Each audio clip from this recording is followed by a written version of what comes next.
So thanks for taking time out of your schedule to join us.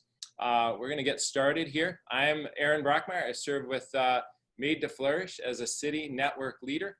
I also am privileged to serve in North Minneapolis as the senior pastor of Faith Baptist Church. And so my church is located, if you know North Minneapolis, between Loring Elementary and Patrick Henry. We're also a little north of Lucy Laney. So we're on the north side by the Parkway, in a swath of demographics and economic diversity. So privileged to serve in North Minneapolis, and privileged to serve with Made to Flourish. If this is your first time joining a Made to Flourish event, Made to Flourish is a national pastors network that empowers pastors and their churches to integrate faith, work, and economic wisdom for the flourishing of their communities. In a nutshell, we help pastors to recognize and to equip their congregations that when they leave church on Sunday, that when they're at work, whether that work is at home, that work is at Boston Scientific, that work is as a janitor, that work is at a nonprofit, that God is at work in that work. And how do you equip your congregants to walk with God there, to be empowered to serve Christ in their workplaces? We also help pastors then to take that and to connect that to economic wisdom, that it's not just me and God, it's us together, that the economic system is a social system at its core. It's built around relationships and interactions of exchange, and helping pastors to recognize that they and their churches are economic actors in their community, and that if we seek the flourishing of our communities, that we need to understand economic wisdom. So just in a nutshell, we host locally about 6 to 10 events each year, focusing on developing pastors or churches or communities. We believe that flourishing pastors, when they lead, will be able to lead flourishing churches, and flourishing churches will be able to help their communities to flourish. We have a couple things coming up. I just wanted to bring your attention to. In September, on September 16th, we have Joy, but she has helped start a number of nonprofits in the city, and she's going to be speaking on staying connected to your community during changing times. We're going to have that over Zoom, and then we're going to have an in-person, physically distant, the following week to discuss that in person, outside, over lunch. And then in October, we have Sarah Joy Prope. I think Sarah Joy is on today. We're going to have her speaking on more than avatars, the value of embodiment in a time of disorientation. And that's going to be first and then October 8th. So we'll send out more information to those who would participate today. And I'd really encourage you to be involved in the network. The network is for pastors and church leaders, and it's open to all who are interested in the integration of faith, work, and economic wisdom. And so really encourage you to join the network. There's no cost to it. It allows you to receive resources and helps us to stay, to know who to let know about upcoming opportunities and ways to be involved. Today, I'm super excited to have Dr. Luke Bobo presenting. Dr. Luke Bobo is the Director of Strategic Partnerships at Made to Flourish. I think we resonate because I was a former computer engineer. Luke was a former engineer as well. Electrical. What type? Electrical. Electrical. I was computer, so more the software side. He did the more the hardware side. Did you get into any coding, Luke? Oh, absolutely. Back in the day, the code was Fortran, which makes me a dinosaur, I think. I think I saw somebody was looking for some programmers who still knew that language because of some old system. So there's always job security there, Luke. I suppose. Luke also has served at Covenant Seminary as the executive director of the Francis Schaeffer Institute. He is an author, and the book that Luke has written that came out of one of his talks that has brought him to the Twin Cities to speak at Bridges of Reconciliation over Zoom, and brought this to us today is this book on race, economics, and apologetics. Is there a connection? And I don't think there's more timely book for us as church leaders to read, to be able to understand the situation. It's a succinct book. It's very straightforward, and it helps you to know that how to engage as a church. What are the next steps? People are always asking, well, what do we do next? And I think Luke has provided very clear steps for churches and church leaders to take to continue to be a witness to the good news of Jesus Christ in this world. So this book is available. If you reach out to me or Nathan, we'd love to get this into your hands. So we have a number of them. They're shipping hopefully soon, and we'd love to get them to you, either deliver them in person or put them in the mail. So if you reach out over chat or if you reach out over email following this, we will make sure you all leave with a copy of Luke's book. With that, I'm going to stop sharing my screen and hand it over to Dr. Luke Bowo. Thank you, Aaron. Well, it's a pleasure to be with you guys. And I should say, Aaron and Nathan are two of our finest City Network leaders. And we have over 50 City Network leaders. So you guys have the cream of the crop. So let me share my screen and we'll get started.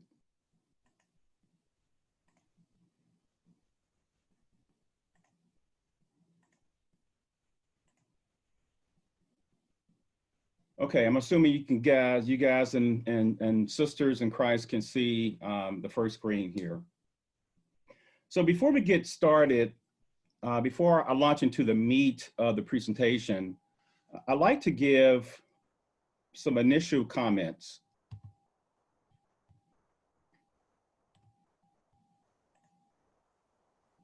Number one, you know, anytime we talk about race, it's so tense, and there's a fear that the African-American presenter may be angry. But I'm not an angry Black man.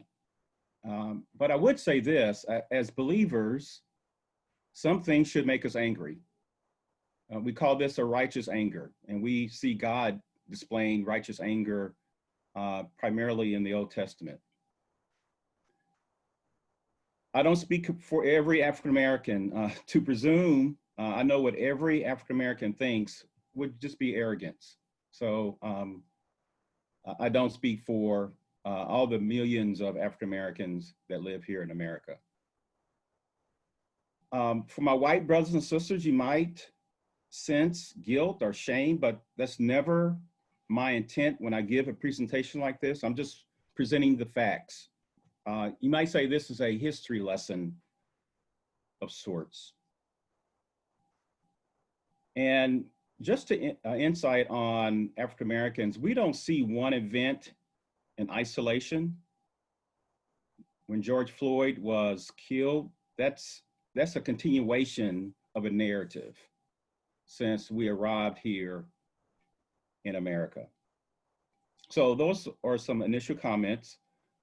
Let's answer the question, a racialized economy. How did we get here? An economy structured around the social construct of race. How did we get here? I think this quote answers that question. The US economy was based on the abduction and enslavement of African people. Exploitation for economic gain came first, and then the ideology of unequal races to justify this exploitation followed.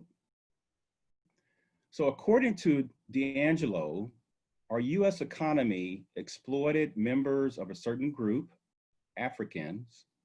So we might say our economy was racialized from the very beginning. Or better, our racialized economy began with US slavery in the 1600s. However, the ideology of racism followed. Because after all, you need an ideology or a belief system to support or justify your behavior. We can further say Let me go back just for a moment and say something about white fragility. You may have heard some bad press about this book. Um, Aaron introduced me as a former executive director of the Francis Schaeffer Institute at Covenant Seminary. Francis Schaeffer would say, all truth is God's truth. In other words, there are some truthful things in this book, White Fragility, and I do commend the book to you. And bring your critical thinking hat to the book. So that's my free commercial for you. So we have a racialized economy in a racialized society. And Michael Emerson, who wrote the book Divided by Faith, coined that phrase, racialized society. So US slavery lasted a long 246 years. And for those 246 years, white slave masters used Africans as a tool to amass generational wealth. And I use the word tool on purpose after reading this book by Willie James Jennings, The Christian Imagination, Theology and the Origins of Race.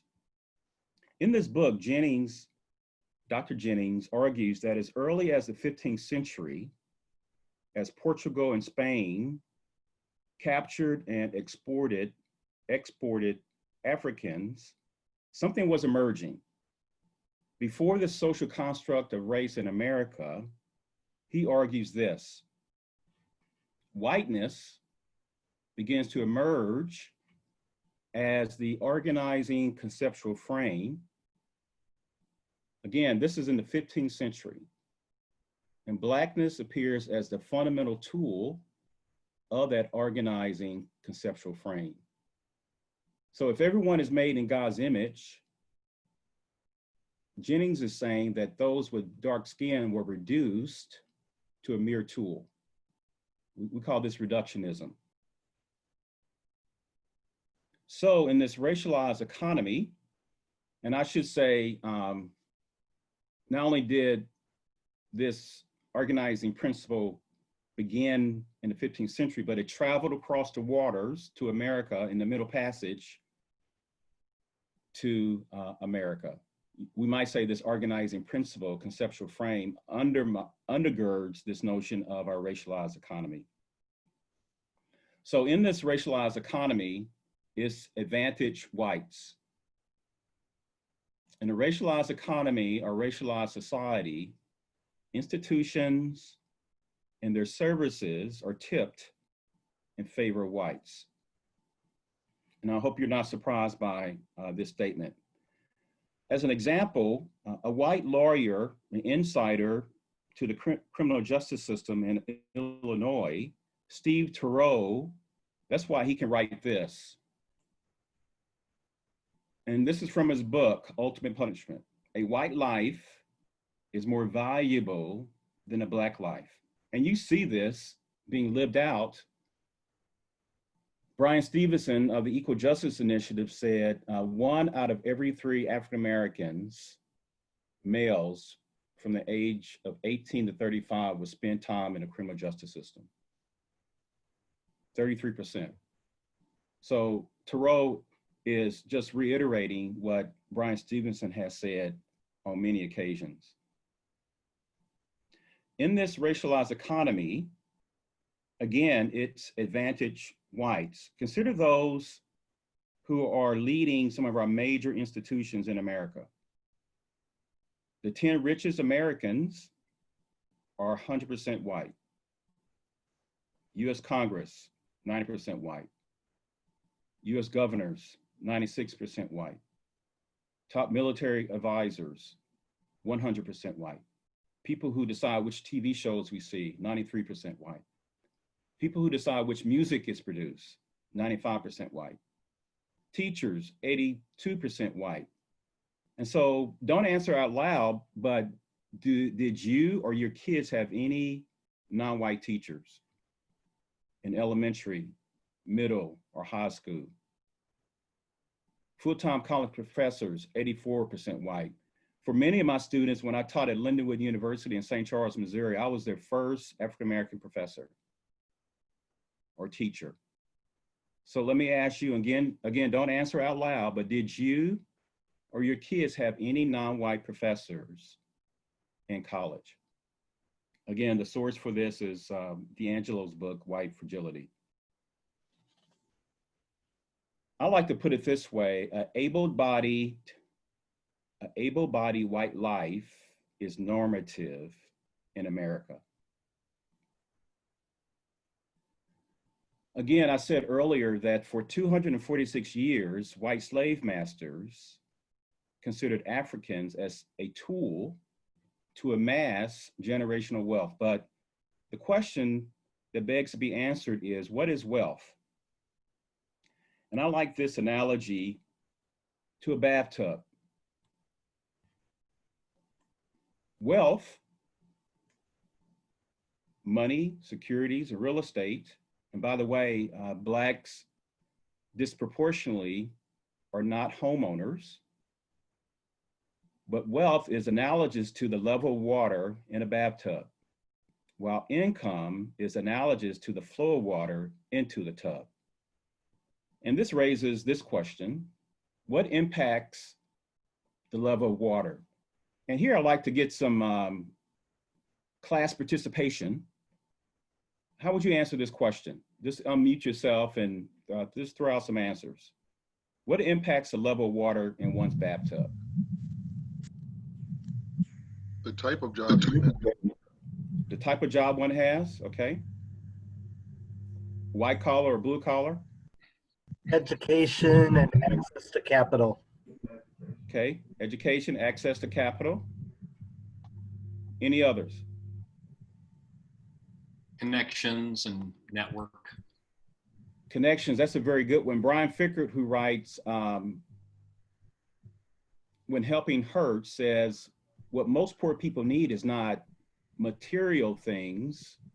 What they need are social connections. And just think about yourself. I can think about my own career. Most of my jobs were through social connections. I would answer that question this way: access, opportunity, and the circumference of the drain. So many people have so many bills that drain is pretty big, and so money comes in and money goes out very quickly. So I would argue that a racialized economy serves as a barrier for Blacks to accrue wealth. And so why should this matter? Our sister who wrote this book, The Color of Money, Black Banks and the Racial Wealth Gap, writes this: the wealth gap is where historic injustice breeds present existential suffering. And notice the subtitle of this book, which begs another question: why do we need Black banks? And if you do your history review, you would notice or understand or come to know that white banks have not been good friends to Blacks when it comes to trying to secure a loan, for example, car loans or house loans. So consider these facts about the wealth gap. These two slides will give us some stats about the wealth gap. Number one,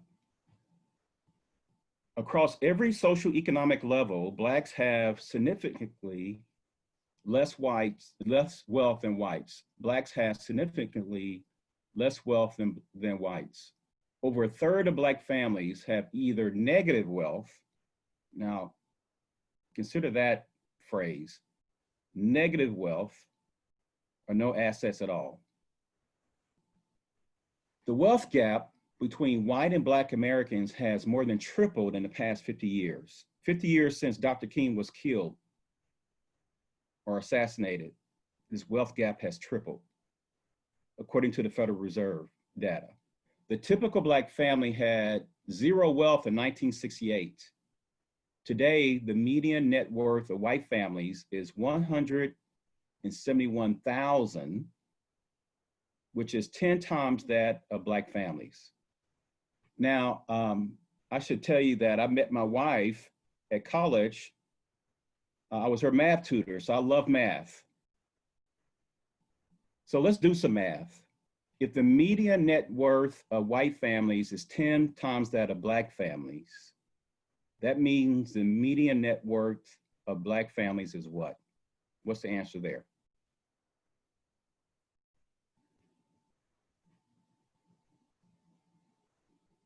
$17,000.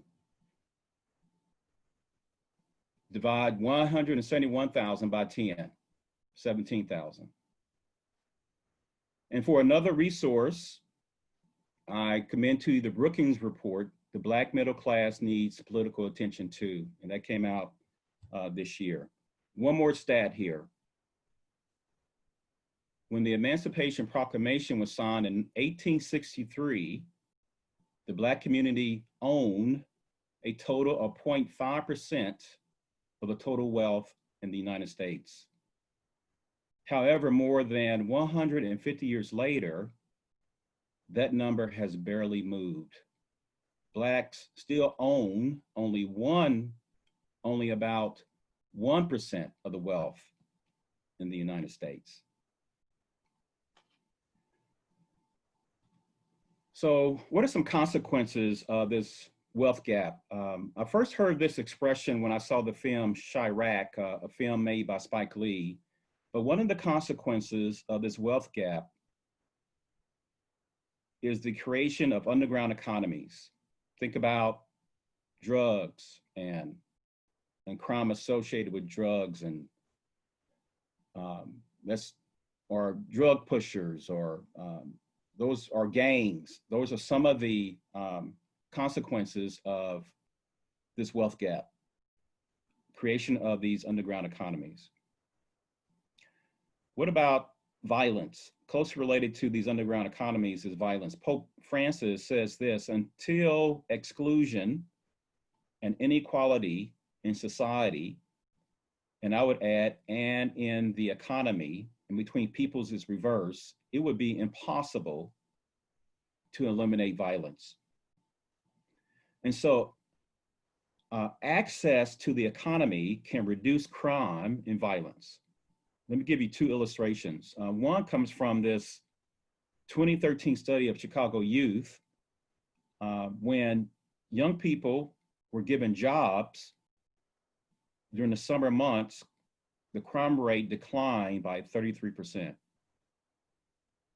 Another church in Chicago, the pastor's name is Brad. He was refurbishing his building and he was getting knocks on his door from drug pushers and gangbangers. They were looking for a handout.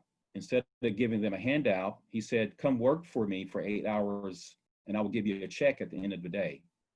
And now some of those former drug pushers and gangbangers are members of his church.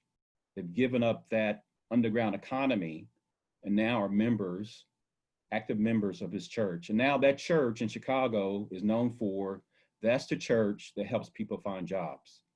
And I would ask, what is your church known for? What is your church known for? So let me just conclude with some, what I call some present day mutations of our racialized economy. So these hiring studies have been happening or occurring since the early 1990s. And so, and what they found was hiring discrimination. So who should we hire? Should we hire Sharniqua or should we hire Shannon? And what's ironic about this is I know a Sharniqua. She's pursuing her doctorate in medicine. But for many, Sharniqua would not get a second look because of her name. So in one 2004 study, this conclusion was found in a 2004 resume study from the US that focused on white sounding and Black sounding names such as Tyrone, Letitia, and Jamal. pre-interviews with companies indicated that they were hungry, in quotes, for qualified racial minority candidates. However, the resumes of white-sounding names still triggered 50% more callbacks than resumes with black-sounding names. Even more shocking, lower skilled white candidates received more interview callbacks than higher skilled black candidates. So I'm going to give away some of our secrets. The Black community and the Hispanic community. I'm going to share with you some of the tricks of the trade, things that we do to better our chances of being hired. I call this the playbook. Now, at first glance, Austin seems like a boy's name, but her parents were deliberate in naming her Austin so that she would not be discriminated later when she was being interviewed for jobs. So they named Austin so that he or she would not be discriminated against later in life. It reminds me of a student that I taught. Her first name was Jake. Again, her parents named her Jake so that she would not be discriminated against based on her name, her first name. Courtney is my goddaughter. Her parents named her Courtney because Courtney is a name that can be used for a boy or a girl. So they named her Courtney so this name would confuse future employers. And so Courtney couldn't avoid being discriminated against. Then a friend of mine changed his name Jose to Joe in his resume to better his chances of getting callbacks. So we probably don't have to time to entertain this question now, but think about hiring discrimination. What's the impact on Blacks earning wealth? And it should be obvious, but let me continue. Highway 94, perhaps you guys are familiar with this highway. What's the impact of Highway 94 and Blacks earning wealth in the Twin Cities?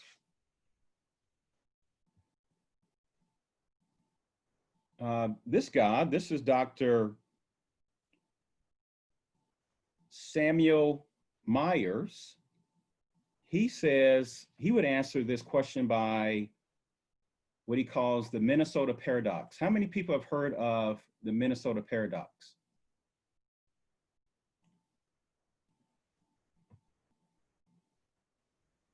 Okay, good. This highway was built, Highway 94 was built in the 1950s, and it caused much economic damage. And we're going to listen to a portion of a podcast that featured Dr. Myers. So listen carefully. NPR.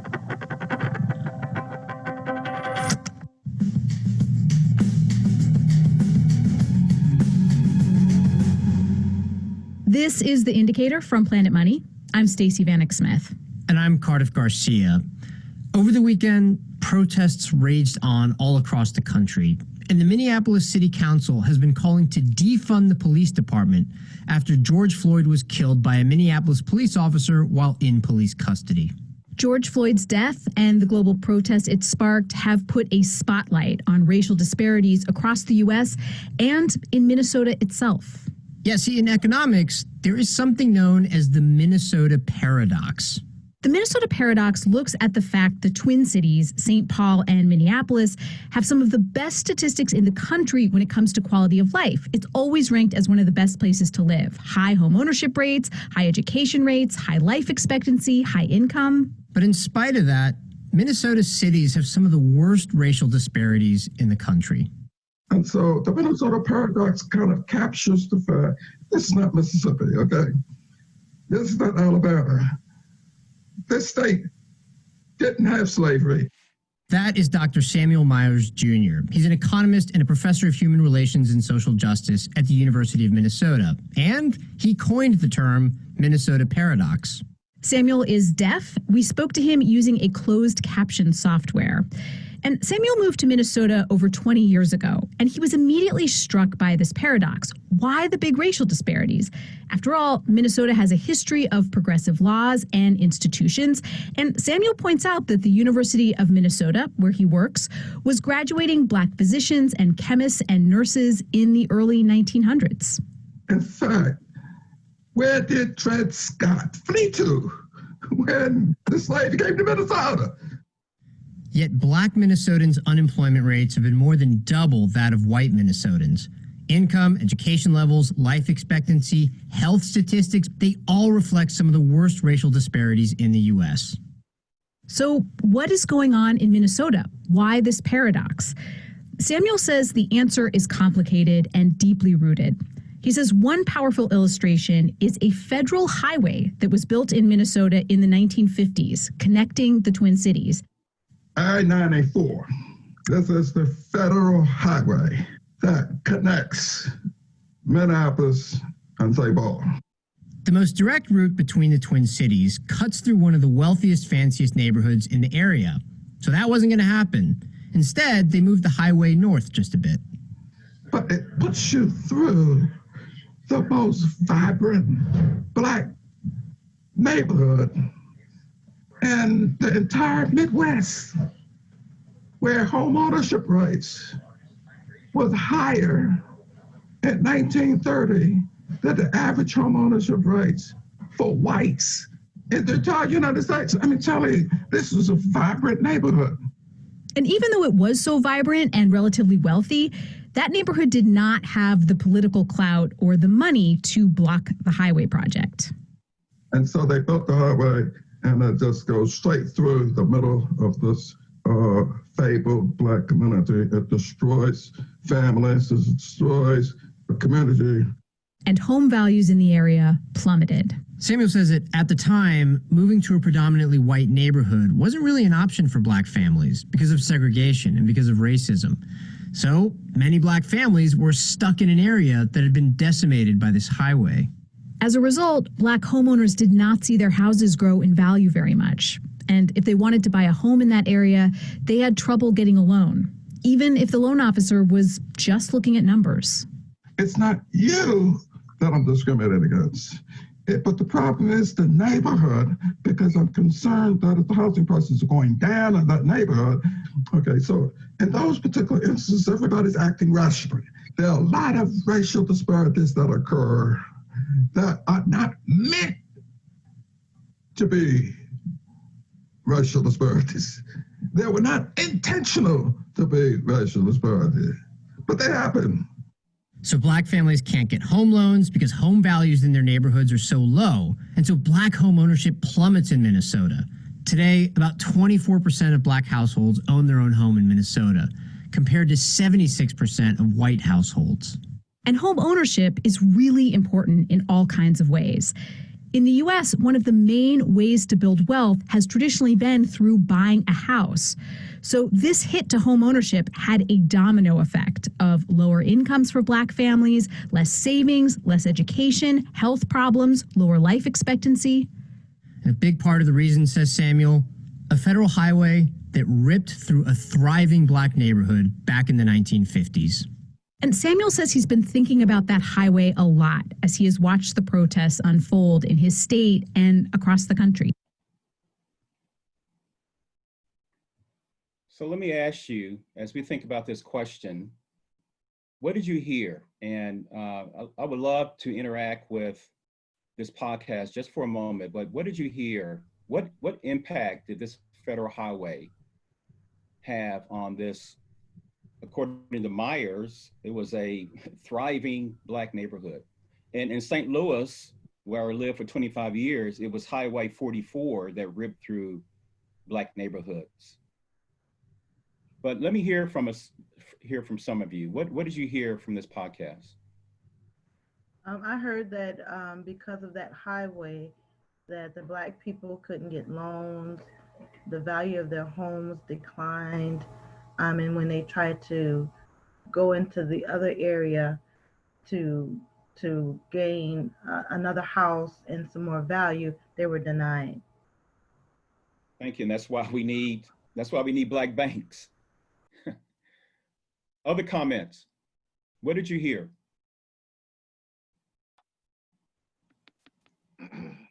Well, I heard that, you know, because of this destruction of the Rondo community specifically was one of the reasons, although they had an incredible high, and I didn't know that, I didn't know about their home ownership was one of the highest in the country.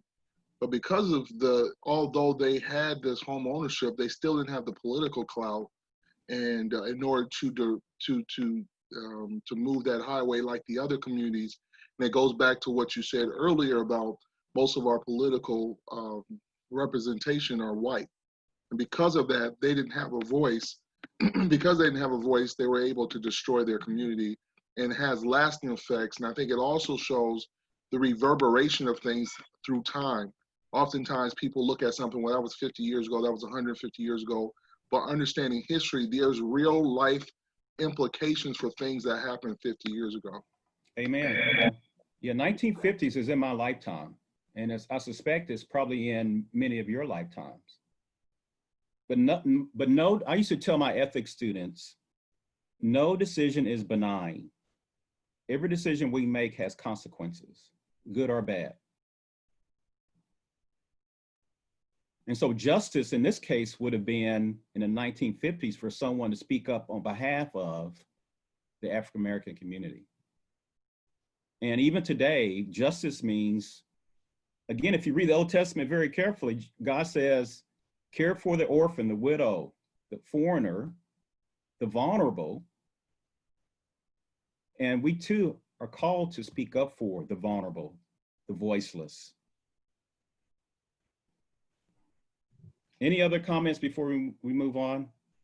Yeah, I was just going to say that when he was talking about Minnesota Paradox, I don't think anybody raised their hand, at least not on my page here, but I think we've all heard of this highway and the Rondo community and all of that. And same way, I mean, I've heard the story many, many times, but I've never heard about what home ownership was like there beforehand and the impact that had. And then how you can just see that generationally, how that impacts. The ripple effects. Yeah, Dr. Schaefer often had this image. He said, throw a rock in a pond, and what happens? It creates ripples.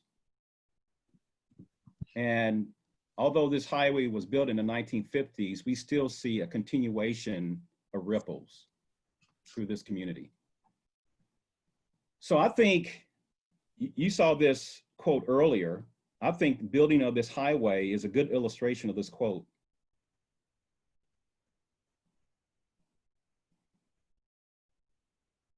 In this case, it wasn't wealth, it was political. The political clout gap is where injustice presents common day or common or everyday existential suffering for those folks that live in this neighborhood that you guys are familiar with. So here's some homework for you. I am a professor and I like to give homework, but compare Diamond Lake. I'm assuming you folks are familiar with this area, Diamond Lake. They operated by a restricted covenant. And if you don't know what a restricted covenant is, let me give you an illustration. In the 1980s, my wife and I bought our first home here in Kansas City. And we later found out that our two neighbors on either side of us had to give verbal consent to allow us to move in. That was the long-lasting legacy of a restricted covenant in this predominantly white neighborhood. So compare Diamond Lake that had a restricted covenant to near north Minneapolis. And notice this, the title of this article, with covenants, racism was written into Minneapolis housing. The scars are still visible. Is she right? Do you guys still see the scars there? Luke, I just put the link on the chat. We do see the scars there. In fact, Okay. my neighborhood is one of those neighborhoods with those restrictive covenants that are, some of them are still on the house deeds, and there's a push to maybe remove them. So I just shared that with the group. But yes, we still feel it. Okay, thank you. So the path forward. Now, you notice that I have embodied Christian apologetic italicized. It's in red. It's bold. It has 3 exclamation points. So I want to just emphasize, I said this to a predominantly white group of seminarians at Covenant Seminary. Well, we have enough knowledge. What we lack is doing Christianity. Knowledge is not the problem, but doing Christianity is the problem, I think, for the Christian church. And so let me just offer 7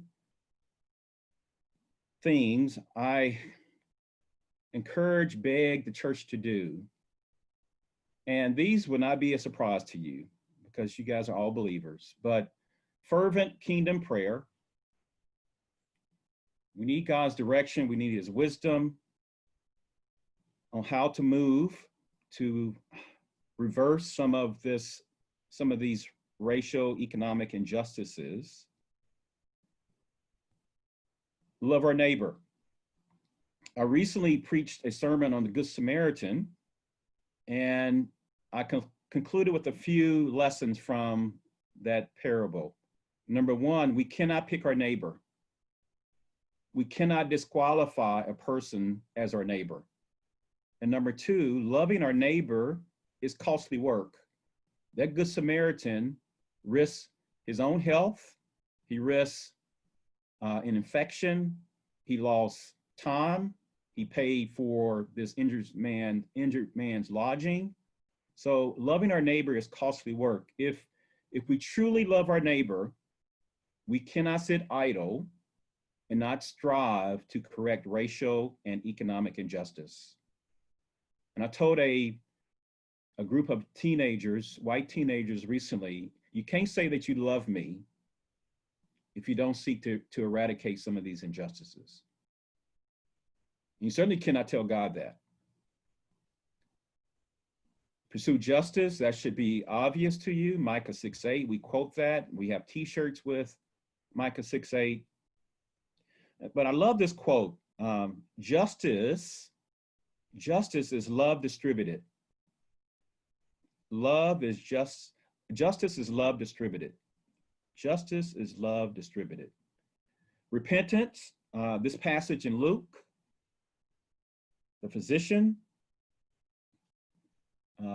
we can say that true repentance is accompanied by different behavior and different actions. Serve, we all know from this passage that Jesus did not come to be served, but to serve others and to give his life as a ransom. Again, service is costly. Oh boy, I think if the church could only get their biblical anthropology right. When I teach apologetics or evangelism, I start here. Every person we meet is made in God's image and deserves to be treated with dignity and respect. There's dignity in work, but yet so many people suffer from what Arthur Brooks calls a dignity deficit because they're not working. What would it look like if the churches on this call collaborated together to help people find jobs there in the Twin Cities? And lastly, and 7 is a good number, I've been told, pursue shalom and flourishing. I remember someone saying shalom is defined as nothing is missing and nothing is broken. Nothing is missing and nothing is broken. Jeremiah, as you know, tells his people who have been relocated or exiled to Babylon, he says, when this pagan city flourishes, you will flourish. So my friends, my brothers and sisters on this call, when the Twin Cities flourish, you will truly flourish. And so there's something in it for us. But we need to also be committed to helping our neighbor flourish. So with that, I'll say thank you. And I suppose we have, Aaron, you tell me how much time do we have for questions? And I can make these slides available to you, Aaron, and you can, for those who want them, I can make them available.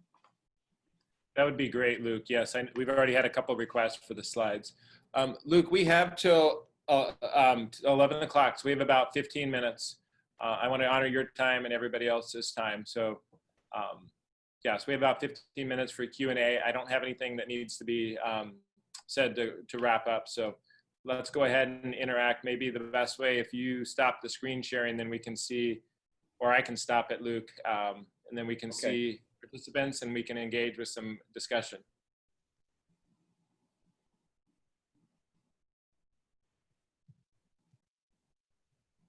I often tell my students after giving a talk, was it clear as crystal or clear as mud? I have a question. Okay. This is Judy Austin.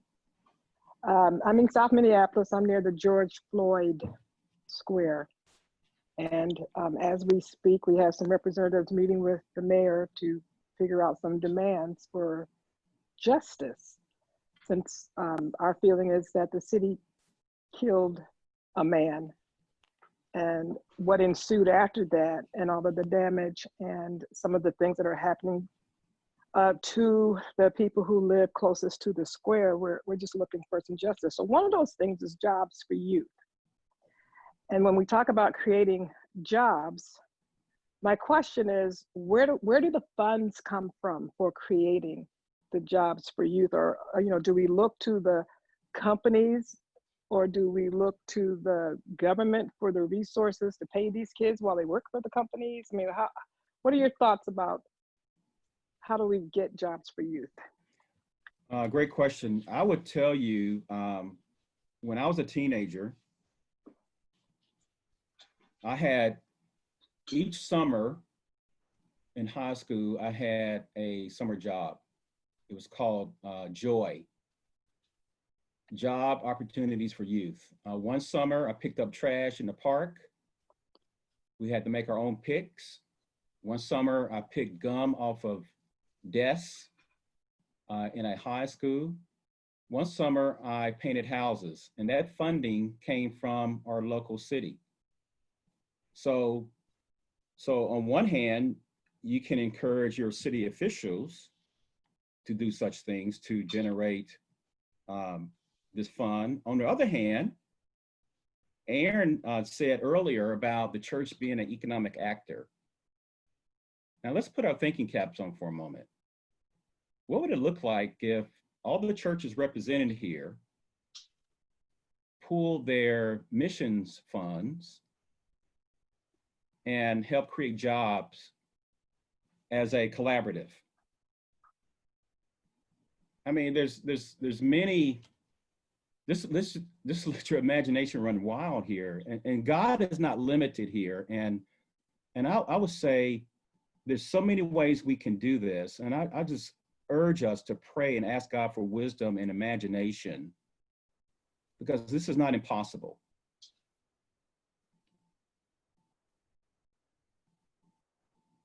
Again, think about that church in Chicago, they were refurbishing an old pool hall, and gangbangers and drug pushers were knocking on his door, and he employed them for a day. And at the end of the day, after 8 hours of work, he gave them a check.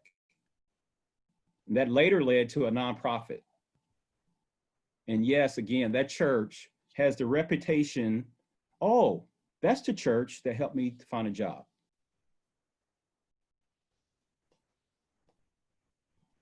So I would say churches can help in that regard. What a great way to use your outreach funds. Mm-hmm. And you can lobby and leverage your clout to ask your city officials to generate such funds. Now that money had to come from somewhere that allowed me to work 3 summers, and I'm assuming it came from the city of Kansas City. And I would say those summer jobs kept me out of trouble. And I praise God for those summer jobs. I was born to a teenage mother and raised by a teenage mother and a stepdad. So the odds were already stacked against me. A Black male born to a teenage mother.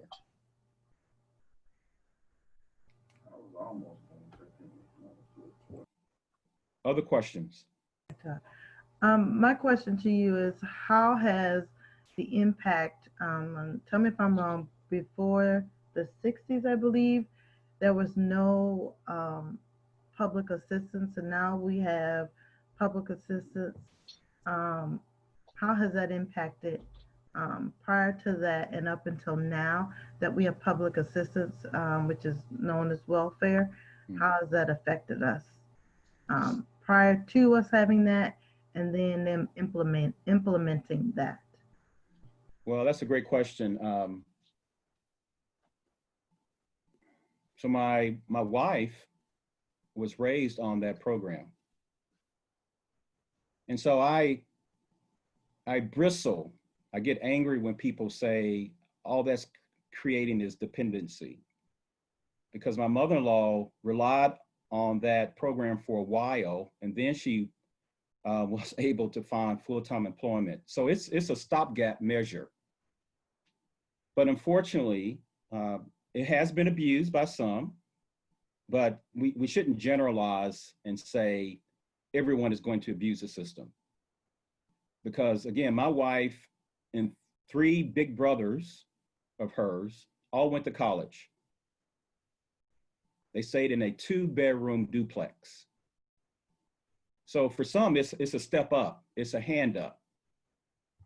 But the program itself, in terms of how it's being implemented, and some of you probably know this, a Black mother, if she had a choice of getting money from this program or having a man in the house, she would take the money. So that means the man cannot stay with her. The father of her kids cannot be under the same roof as her. And so we think about, well, why are these young men all out in the streets? Because it's one of the unintended consequences of this program. And so, brothers and sisters, we have enough clout with this group to change a program like that. Or better, we say at Made to Flourish, it's best to solve things locally. What can this local group of churches do to help people move from that program to self-sufficiency? And that's a question for each church represented here. What can the local churches in the Twin Cities do to get people from that dependency to a place where they are exercising their God-given potential? Because every person is made in God's image. Every person has skills and abilities. All they need is access to opportunity.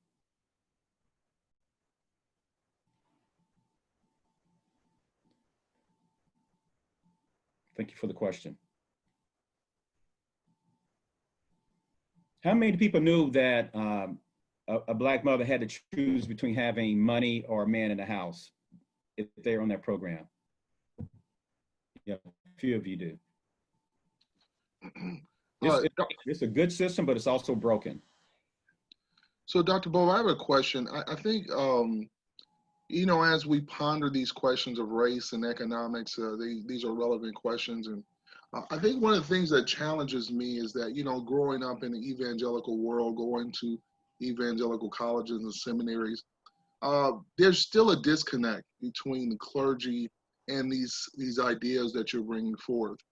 I think if we were to be honest, maybe this is the choir and we're preaching to the choir, but I think if we were to be honest, I think for most of our white clergy brethren, they don't know these facts. There is either a willful ignorance or just a general ignorance of these type of situations. And so therefore, when you say stuff like pool our, when we look at where I grew up, Assembly of God, 80% of missions budgets was spent on what they call foreign missions, and 20% was spent on urban missions because it's a lot easier to fix something you weren't part of breaking. So the question becomes, how do we start really having conversation? Because until we can really kind of come together to see that as being a problem, all these other things, pulling money to do jobs, all that stuff becomes, it's kind of almost, pie in the sky kind of information until we come together in one accord without us bringing our offense, without bringing our hurts. Even if we bring them, how do we come together? How do we build bridges so we can at least see the same picture so we can work together? Because I think until we see a similar picture, we'll never get to working really together. And I think that's where we probably need to start. Yeah, good comment. Let me just mention a couple of things. I went to Covenant Theological Seminary in St. Louis, a PCA school. Oftentimes, so when I was an engineer, I was an engineering student at the University of Kansas in Lawrence. I was often the only African-American in a class. When I got to Covenant Seminary, I was often the only African-American in a class. So I know exactly what you're referring to. And I said that, you may recall during this presentation, I said, it's not that we lack information, we lack actually doing Christianity. And I said that at Covenant Theological Seminary when I went back to speak. And so I just want to mention two things I think that can help us get further down the road. Number one, for those of you that went to a predominantly white evangelical seminary, now this is going to be shocking what I'm about to suggest. You guys ready? Let me suggest you write a letter to your president of your seminary and explain this disconnect so we can start making changes in the classroom. I think there's still power in the pen. I've written many letters when churches in St. Louis were advocating for embryonic stem cell research. I wrote a letter to the local newspaper. So write your seminaries and encourage them to better this, to eradicate this disconnect, and even offer to come to the school and speak. Number two, I would say this, start locally, start where you are. This is a great group here to begin something. If I'm speaking to the choir, that means you guys share a common vision, or maybe you're getting to that point. Maybe Aaron and Nathan can convene a social distance meeting with the pastors represented on this call. You guys get something started. And this can serve as an example to the world. So I'm assuming people have joined this call because they have some affinity for this topic. So again, why not this group start something? And Chris Brooks, who pastors in Detroit, says, we need to stop waiting for Superman. We need to stop waiting on the government to solve our problems. We need to stop waiting on these big seminaries to solve our problems. Start where you are.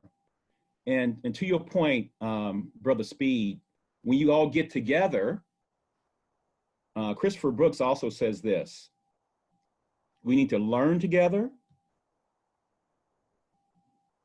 We need to lament together.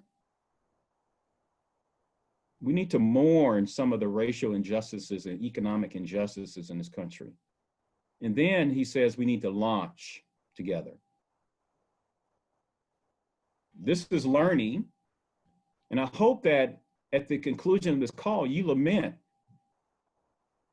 Highway 94 and what it's caused. But then I encourage you to launch, to do something that's concrete.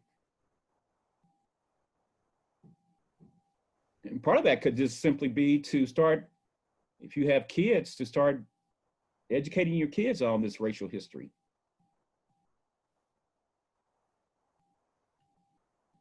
I smiled when you said that, Luke, because Which LeBrand, part?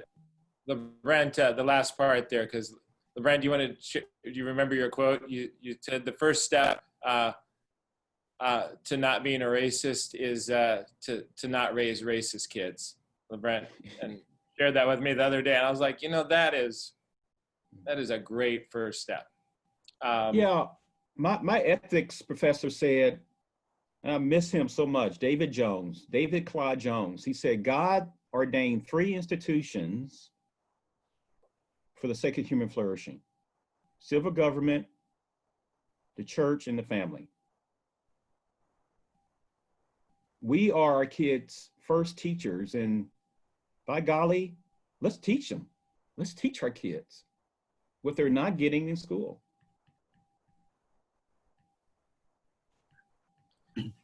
You know what? I should say this. I don't think this is very hard.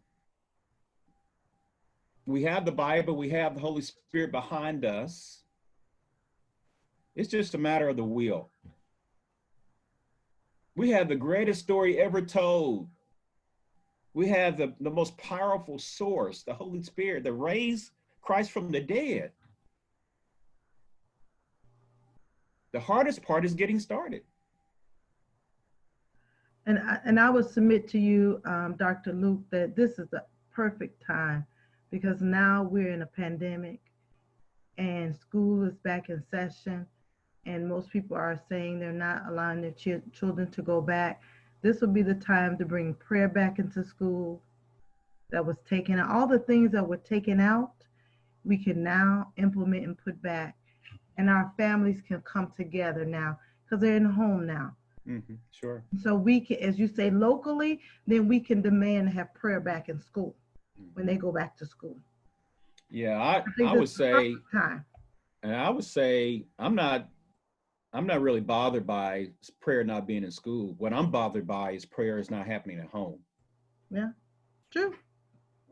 If we have prayer at home, we wouldn't need prayer in school.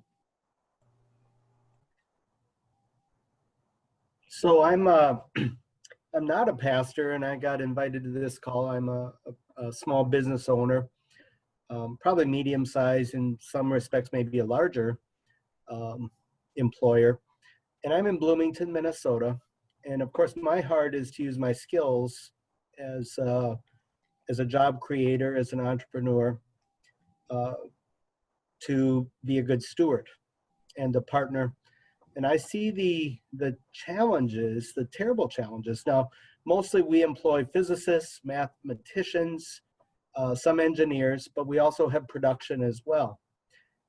And I bet if we added up all the interviews, and we obviously don't set up any barriers that we know of, but I bet less than 2 or 3% of all the interviews we've ever had with potential employees have been African Americans. We hire a lot of minorities, but very few African Americans. So my pastor and I were talking about the problems that were being faced. And I said, more than just words, let's get out and rub elbows with an African American church. So we went down to North Minneapolis and started doing things. And I struck up some business networks now. We've cut a deal on a partnership with distribution and things like that. But how can I get in touch? Well, and the hiring phase right now is slow because of the general economics. It's a dicey time for employment. How can you suggest, like-minded people that want to help with this huge problem? How can we get connected and get our jobs in the hands of of African American congregations? How can we break down the barriers that we don't intend, but we don't interact? That's a great question. I recently posted on someone's Facebook page. He said at Covenant College, the ratio of blacks to white in the classroom are like 55-1. So for every African American student, you have 55 white students. So it's an ongoing issue. And so I will offer a couple of things. Number one, have you considered recruiting at historically black colleges and universities?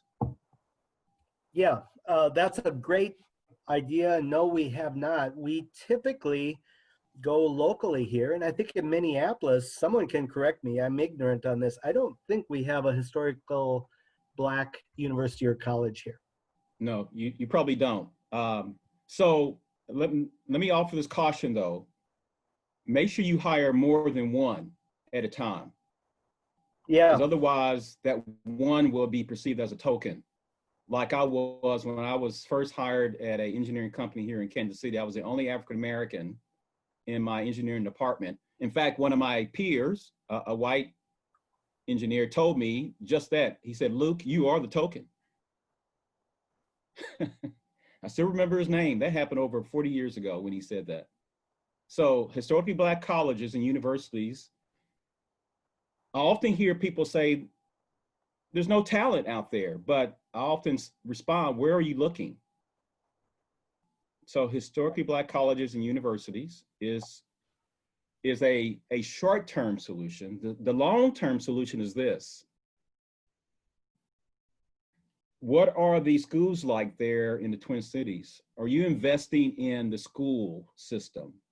Do the schools with the most African-American students, do they have the resources, books and teachers to even begin to think about the engineering profession?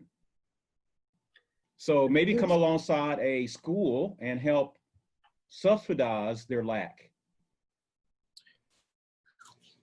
That's where I first learned about engineering, was in high school. It was not on my radar at all. But it took a high school counselor to encourage me to pursue engineering. Then thirdly, and maybe your church can also get into the mix here, is I think our churches have another tall order, and that is to help rebuild the black family. That's where, just think about yourself. If you were raised with a mommy and a daddy, somehow that household encouraged you, gave you confidence, it broadened your horizons. And so I would just offer those three things. Encourage your church to help rebuild the black family. Number two, recruit at historically black colleges and universities. And number three, invest in the local schools there, elementary. I suggest elementary, because when kids get to be older, they know everything. But start investing in elementary kids there in the Twin Cities, where there's a big population of African American students. Luke, with you sharing, we built the next couple of events with Zoom, and then follow up with an in-person conversation the following week. We didn't build this event that way because I didn't know if Luke wanted to come up, and I think we can handle an in-person conversation without Luke though. So I think maybe a first step, if you all are interested, we would love to put together a physically distant kind of follow-up and maybe invite a few more and just process. And then David, not to call you out, but I would say, I know a number of individuals, Dr. Austin LeBrent, Ben Soley, Steve, Sarah Joy, on this call that have deep, and I'm sure other people as well, deep connections in the Twin Cities with North Minneapolis, South Minneapolis, local schools here. So maybe we just have a conversation over a socially distanced meal, talk, pray, and see about some connections for all of us and how we move this dial forward and make some steps.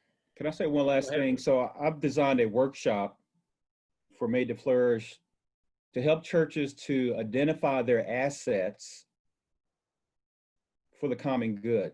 So we would argue that every church represented on this call has assets. They may have a physical building. They may have a budget. The biggest asset that every church has are its people. And so we would argue that there's probably enough assets represented on this call.